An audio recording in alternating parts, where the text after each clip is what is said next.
வைராக்கியம். அந்த தவம் அல்லது வைராக்கியம் அல்லது உறுதி என்பது திருவுள் துணையால் வருவதே ஆகும். திருவுள் துணை இல்லாமல், திருவுள் கடாட்சம் இல்லாமல், அவருடைய கருணையே நமக்கு உறுதி, அவருடைய கருணையே நமக்கு அறிவு, அவருடைய கருணையே நமக்கு செயல்பாடுகள் சாதனமாக இருக்கும். அவர் கருணையே நமக்கு சாதனம், அவர் கருணையே அறிவு உணர்வுகள். அவருடைய ஆசி பெறுவதற்கு ஒரே வழி இந்த அவருடைய திருவடியை தியானிப்பது தான், நாமத்தை சொல்லுவதுதான்.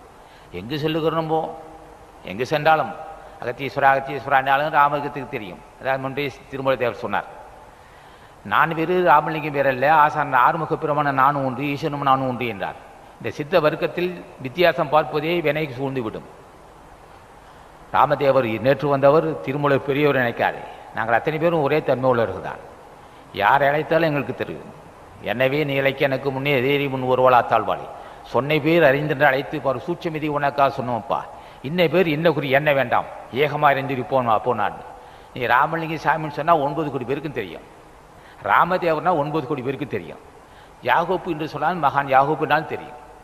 அத்தனை பேரும் இதே வாசி பயிற்சி செய்தவர்கள் தான். அத்தனை பேரும் புண்ணியம் செய்த மக்கள் நாங்கள் எல்லாம்.